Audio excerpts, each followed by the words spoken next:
رات کے 10 بجے کا وقت تھا اور میں اس طرح بے خبر سو رہا تھا جیسے گدھے گھوڑے سب بیچ دیے ہوں۔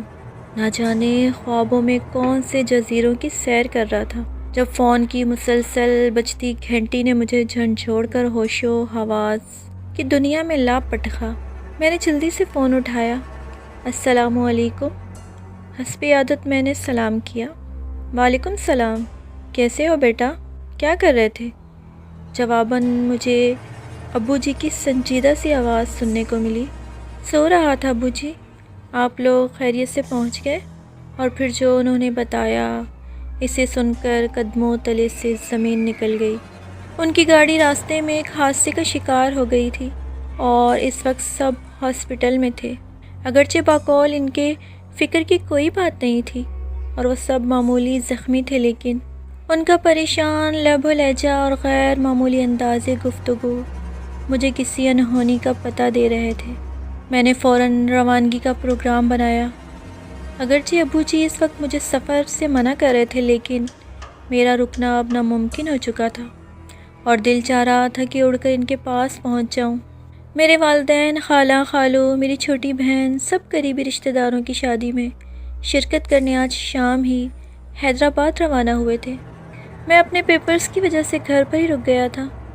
میری خالہ اور خالو ہمارے گھر سے 2 گلیاں چھوڑ کر ہی رہتے تھے اور ہمارے ان سے بہت خوشگوار تعلقات تھے۔ خالہ خالو نہایت شفیق، پرخلوص اور زندہ دل تھے۔ اللہ تعالیٰ نے ان کو ہر دنیاوی نعمت سے نوازا تھا سوائے اولاد کے، لیکن انہوں نے اس کمی کو اپنی زندگی کا روگ بنانے کے بجائے تقدیر کا لکھا جان کر اس سے سمجھوتا کر لیا تھا۔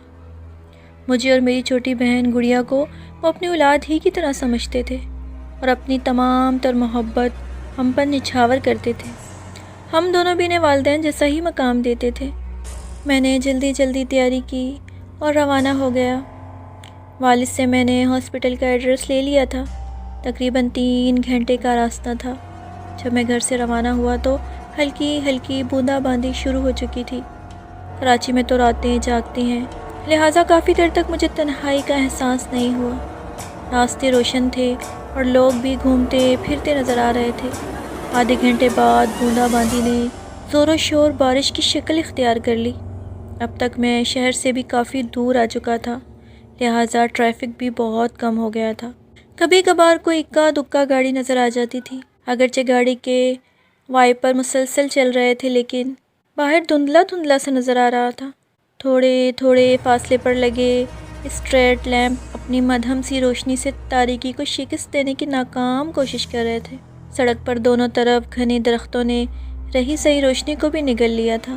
میں فطرتاً کافی دلیر اور نڈر تھا، لیکن تنہائی اور تاریکی کی ہیبت مجھ پر طاری ہوتی جا رہی تھی اور میں سفر کے بخیریت تمام ہونے کی دعا کر رہا تھا۔ لمحہ بھر کو بجلی چمکتی تو پورا منظر واضح ہو جاتا تھا۔ بڑے درخت تیز ہوا سے ہلتے ہوئے مختلف شکلیں اختیار کر رہے تھے۔ کبھی تو یوں لگتا جیسے خون آشام چڑیلیں مجھے اشارے سے اپنی طرف بلا رہی ہوں۔ اچانک بجلی چمکی تو مجھے دور سڑک پر عین درمیان میں ایک انسانی سایہ نظر آیا جو زور سے ہاتھ ہلا کر گاڑی کو روکنے کا اشارہ دے رہا تھا۔ پہلے تو میں نے اسے کوئی چور سمجھا جو مجھے روک کر لوٹنا چاہ رہا تھا، پھر اچانک میرے ذہن میں بچپن سے سنی ہوئی وہ تمام خوفناک کہانیاں آ گئی جن میں آسے مختلف روپ اختیار کر کے مسافروں کو تنگ کرتے ہیں۔ یہ سوچ کر میرے رونگٹے کھڑے ہو گئے۔ ایک خیال یہ بھی تھا کہ شاید کوئی ضرورت مند ہو جو رات کے اس پہر مدد کے لیے کھڑا ہو۔ بہرحال جب میں جلال تو کا ورد کرتا وہاں تک پہنچا تو یہ دیکھ کر مجھے اپنی آنکھوں پر یقین کرنا مشکل ہو گیا کہ وہاں کوئی انسان تو کیا، کوئی چڑیا کا بچہ تک نہ تھا۔ میں نے ہر طرف بغور دیکھا، لیکن چاروں طرف تنہائی اور سناٹے کا راج تھا۔ خوف سے میرا برا حال ہو گیا اور میں اندھا دھند گاڑی بھگاتے ہوئے جاتا رہا۔ ابھی میں تھوڑی دور ہی گیا تھا کہ اچانک کسی نے پیچھے سے میرے کندھے پر ہاتھ رکھا۔ میرا اوپر کا سانس اوپر اور نیچے کا سانس نیچے رہ گیا اور دل طوفانی رفتار سے دھڑکنے لگا۔ اور مشکل میں نے پیچھے مڑ کر دیکھا تو مجھے یوں محسوس ہوا جیسے پچھلی سیٹ پر بالوں کا ایک بہت بڑا سا ڈھیر پڑا ہو۔ نہ جانے وہ اللہ کی کون سی مخلوق تھی جو سائز میں انسان سے بھی بڑی تھی، لیکن مکمل طور پر بالوں سے ڈھکی ہوئی تھی۔ صرف اس کی سرخ خوفناک آنکھیں اور ہاتھ پاؤں کے لمبے لمبے اور مڑے ہوئے ناخن نظر آ رہے تھے۔ وہ اپنی لال لال ڈراؤنی آنکھوں سے نہایت غصے میں مجھے دیکھ رہا تھا۔ دہشت سے میرا برا حال ہو گیا، آنکھیں پھٹی کی پھٹی رہ گئی اور دل اچھل کر حلق میں آ گیا۔ سانس سینے میں اٹکنے لگا اور ہاتھ پاؤں کپ کپانے لگے۔ بڑی مشکل سے میں نے اپنے حواس سلامت رکھتے ہوئے قرآنی آیات کا ورد کرنا شروع کر دیا اور طوفانی رفتار سے گاڑی بھگانے لگا۔ تھوڑی دیر بعد مجھے محسوس ہوا کہ پچھلی سیٹ خالی ہو گئی ہے۔ میں نے شیشے سے پچھلی سیٹ پر دیکھا تو وہ آصف وہاں سے جا چکا تھا۔ ابھی میں نے پوری طرح سکون کا سانس بھی نہیں لیا تھا کہ مجھے ایسے لگا جیسے گاڑی دھیرے دھیرے نہایت وزنی ہوتی جا رہی ہے۔ اب مجھ سے گاڑی چلانا ناممکن ہوتا جا رہا تھا۔ جس گاڑی کو میں جہاز کی طرح اڑا رہا تھا اب گدھا گاڑی کی طرح چل رہی تھی۔ ابھی میں اسی شش و پنج میں مبتلا تھا کہ پیچھے سے خوفناک قہقہہ سنائی دیا۔ ایسی دہشت زدہ کر دینے والی آواز میں نے اپنی پوری زندگی میں پہلے کبھی نہیں سنی تھی۔ مڑ کر دیکھا تو وہی غیر انسانی مخلوق دوبارہ سیٹ پر بیٹھ کر قہقہہ لگا رہی تھی۔ اس کی ٹانگیں اتنی لمبی ہو چکی تھی کہ اس نے گاڑی کی کھڑکی سے باہر لٹکا رکھی تھی۔ اسی وجہ سے گاڑی کو آگے بڑھانا مشکل ہو رہا تھا۔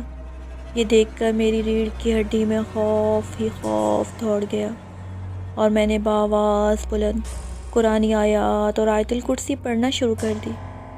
تھوڑی دیر بعد گاڑی پھر ہلکی ہو کر تیزی سے رواں دواں ہو گئی۔ میں نے دعاؤں کا ورد جاری رکھا اور تیزی سے گاڑی بھگاتا رہا۔ گھنٹہ بھر میں شہر کے آثار نظر آنے لگے۔ میں نے اللہ کا شکر ادا کیا کہ میں خیریت سے پہنچ گیا۔ ابھی میں ہاسپٹل سے 15 منٹ کے فاصلے پر تھا کہ رات کی تاریکی اور موسلا دھار بارش میں خالو ایک اسٹریٹ لیمپ کے نیچے کھڑے نظر آئے۔ میں نے جلدی سے بریک لگائی تو خالو تیز تیز چلتے ہوئے آئے اور فرنٹ سیٹ کا دروازہ کھول کر میرے ساتھ بیٹھ گئے۔ اتنی تیز بارش میں کھڑے ہونے کے باوجود ان کا لباس بالکل خشک تھا۔ میں نے نہایت حیرت سے ان سے پوچھا کہ وہ یہاں کیا کر رہے تھے۔ انہوں نے دھیرے سے کہا، بس بیٹا، یوں ہی کھڑا تھا۔ وہ بالکل گم سم اور کھوئے کھوئے سے تھے۔ باتوں کے انتہائی شوقین اور بات بات پر زور سے قہقہہ لگانے والے خالو بالکل خاموش تھے۔ سوچ سوچ کر بامشکل چند الفاظ ادا کر رہے تھے۔ جب میں نے ان سے سب کی خیریت پوچھی تو وہ گویا ہوئے، ہاں بیٹا، سب بالکل ٹھیک ہے، تم فکر نہ کرو، تم سے ملے بغیر جانے کا دل نہیں چاہ رہا تھا تو میں چلا آیا۔ میں حیرت سے سوچنے لگا کہ وہ کہاں جا رہے ہیں، لیکن ان کی حالت دیکھ کر میں نے مزید پوچھنا مناسب نہ سمجھا۔ مجھے لگا کہ ایکسیڈنٹ نے ان کے حواس کو متاثر کر رکھا ہے۔ میں خود بھی ہاسپٹل پہنچنے کی جلدی میں تھا، لہٰذا خاموشی سے ڈرائیونگ کرتا رہا۔ جب پارکنگ میں پہنچ کر میں اترنے لگا تو یہ دیکھ کر میری سٹی گم ہو گئی کہ برابر والی سیٹ خالی تھی۔ میں تیزی سے ہاسپٹل میں داخل ہوا تو سامنے ہی میرے والد نہایت دل گرفتہ حالت میں کھڑے نظر آئے۔ میں خالو کے بارے میں بتانا چاہتا تھا لیکن وہ خاموشی سے تیز تیز چلتے ہوئے مجھے اندر لے گئے۔ کمرے کا منظر دیکھ کر مجھ پر سکتہ طاری ہو گیا۔ سامنے ہی بستر پر خالو کی لاش رکھی تھی جو روڈ ایکسیڈنٹ میں موقع پر ہی دم توڑ گئے تھے۔ امی اور خالہ مجھے دیکھ کر لپک آئی اور مجھ سے لپٹ کر پھوٹ پھوٹ کر رونے لگی، لیکن میں اپنے حواسوں میں ہی کہاں تھا جو انہیں تسلی دیتا۔ میں تو حیرت سے کھڑا یہ سوچ رہا تھا کہ اگر خالو ایکسیڈنٹ کے وقت ہی انتقال کر گئے تھے تو ابھی میرے ساتھ گاڑی میں وہ کون تھا؟ کیا ان کی محبت واقعی اتنی شدید تھی کہ مجھ سے ملے بغیر جانے کا ان کا دل نہیں چاہ رہا تھا؟ یہی وہ معمہ ہے جو کبھی مجھ سے سلجھ نہیں سکا اور آج تک میں اس واقعے کو فراموش نہیں کر سکا۔